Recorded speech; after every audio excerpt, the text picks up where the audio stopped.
How you doing today? My name is Zach Allen, Director of Instruction out at DeBell Golf Course in Burbank, California.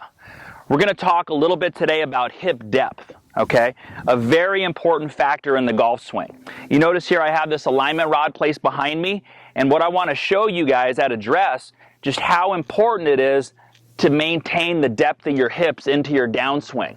For those of you that are early extending, or playfully called humping the goat, picking your body up, lifting your spine angle up, or just in general, just having a little bit of difficulty getting the feel of the right sequencing for the body in the downswing, okay?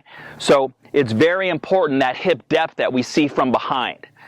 So early extension happens when we lose this angle into the downswing. I drive my hips and legs too hard, and that changes my spine angle as I come into the hitting area. It's not a bad thing. What I want you all to realize is when you set up at address, you flex forward from your hips about 40 degrees. But when we go to our follow-through position, you can see here by the time I'm done, now I'm extended and in this position. So we're constantly trying to regulate going from here to going to here in the follow-through. For the people that early extend, you get up to the top of your backswing and you start doing it right away. And that's not exactly what we want. So when we look at the footage of the best players in golf, what we see them do is they go to the top of the backswing here. They're not moving away from this line that I have drawn back here at address by the stick. They're staying on this line, and then the big key move is they actually go deeper as they start their downswing, okay? Imagine somebody boxing out in basketball, right, to push that person away so they can get the rebound in basketball. They box out. You even see it with good baseball players. As they get up to hit their pitch, you see this move as they start their downswing. So we definitely see the depth of the hips going back more.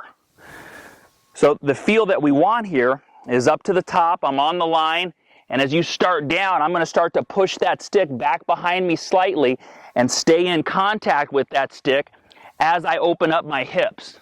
Okay? Many of you know how to open up your hips and move, but you're losing contact with this line.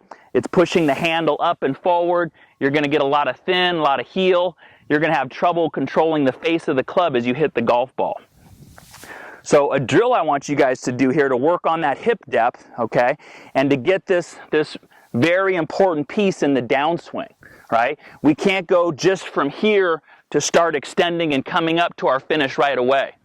We need this secondary piece in the transition as I get deeper, okay? So rehearse it first up to the top, feeling that squat, that nice sit-down position, and then you're going to try to remain in contact with this stick as you get into the impact area. Start with small shots, hitting balls. Just trying to really feel the depth of those hips as you start down, and then pushing that stick back. So as you work on that, you'll start to feel what that different position feels like. From there, after about 10 to 15 minutes of that, you can start bringing that up into your normal finish, whereas you can see I do move away from that stick at that point. The key is how and when you do it. So I hope that helps you out. Hopefully that gets rid of your early extension or that issue of coming up too early. So here's a student example of a collegiate player who was struggling with that hip depth issue.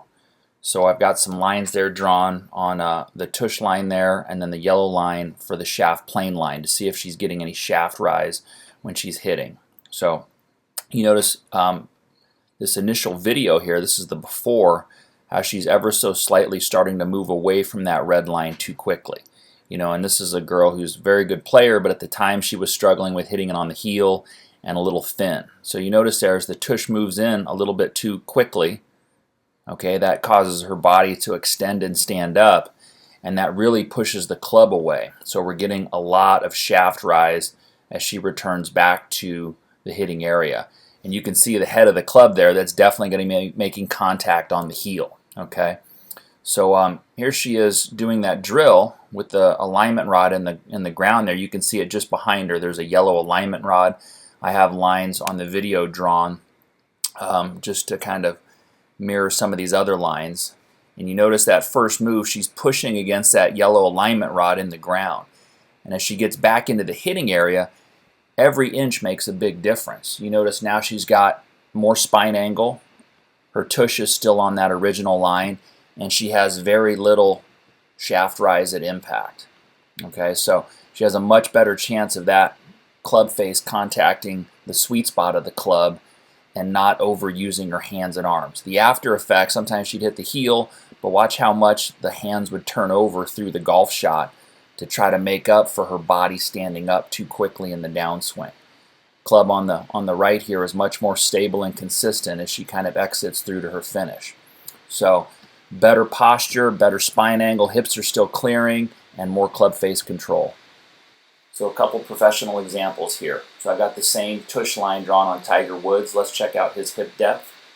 So he's definitely going to stay on it in the backswing. That's something I want you all to look for first, is make sure you're remaining on that line in your backswing. His hip is turning deep and behind him, but there's no tucking in of his pelvis. Okay, and then into his downswing, he's going to get even deeper. Okay, so his backswing, he remain on the line, and as he transitions, he's going to make that sit down and that squat move, pushing back slightly behind that line. Okay, so the next key from there is as you work it into the downswing, his left glute and hip are going to be working behind him without leaving that line still. Okay, you're going to definitely feel a stretch in your left glute and your left hamstring as you work this drill. So he's clearing his hips well, but without pushing off of that line. That's keeping the spine angle nice and intact and keeps him down and through with a very stable club. So he doesn't leave the line until about here.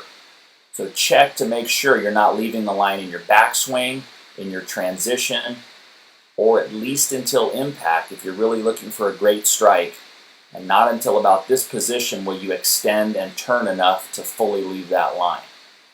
So last example here is Henrik Stenson. And the thing that's interesting with him, he knows how important this is. He actually even starts to do it before he swings. You notice how he starts to anchor himself backwards and his hips get even deeper to start.